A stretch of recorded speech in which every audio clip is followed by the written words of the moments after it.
Pengobatan bekam menurut Islam, hukum dan manfaatnya. Dalam Islam ada banyak metode pengobatan yang mana metode dan terapi ini sudah diajarkan lebih dulu oleh Nabi Muhammad. Salah satu terapi pengobatan Islami yang sangat dianjurkan adalah pengobatan bekam. Pengobatan bekam menurut Islam berdasarkan atas dalil berikut ini.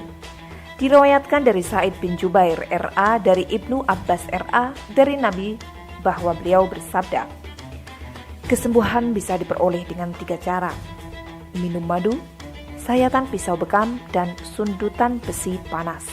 Dan aku melarang umatku menggunakan pengobatan dengan besi panas. Hadis riwayat Al-Bukhari dikeluarkan juga oleh Ibnu Majah, Ahmad, dan Al-Bazzar. Di dalamnya terdapat sebuah anjuran untuk melakukan terapi bekam dalam mengatasi berbagai masalah penyakit yang menyerang tubuh manusia. Meski dunia pengobatan sekarang ini sudah mengalami begitu banyak kemajuan dengan berbagai metode medis paling modern, akan tetapi bekam masih menjadi terapi pengobatan Islam yang banyak diminati karena dinilai ampuh atasi segala macam penyakit. Bekam merupakan salah satu metode pengobatan dengan cara mengeluarkan darah kotor atau darah yang telah terkontaminasi dengan racun atau toksin dari dalam tubuh melalui permukaan kulit. Kulit ari sebagai lapisan kulit terluar ini akan menjadi jalan keluarnya darah kotor akibat oksidan tersebut. Tentu butuh keterampilan khusus untuk melakukan bekam karena jika salah teknis bisa fatal akibatnya. Bukan darah kotor yang keluar, justru darah bersih yang masih bermanfaat bagi tubuh. Bekam bisa dilakukan dengan penyedotan menggunakan alat khusus yang sebelumnya didahului dengan pembedahan minor atau disebut juga dengan sayatan khusus. Sang praktisi harus secara hati-hati di titik-titik tertentu secara tepat dalam tubuh pasien. Jika racun, toksin, dan oksidan dapat dikeluarkan dari darah, maka tak ada lagi penyumbatan aliran darah ke organ-organ tertentu dalam tubuh. Keadaan ini akan membuat fungsi fisiologis tubuh kembali normal. Cerita pengobatan bekam menurut Islam zaman dahulu. Ada sebuah kisah dari Jabir radhiyallahu anhu bahwa ada seorang wanita Yahudi dari penduduk Khaybar memasukkan racun ke dalam daging domba yang dipanggang lalu menghadiahkannya kepada Rasulullah Shallallahu Alaihi Wasallam.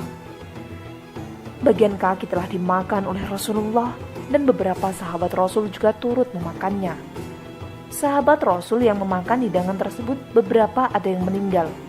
Kemudian dengan sigap Rasul menganjurkan pada sahabat lainnya untuk melakukan pengobatan bekam atau terapi hijamah di pundaknya karena daging beracun yang sudah terlanjur dimakan.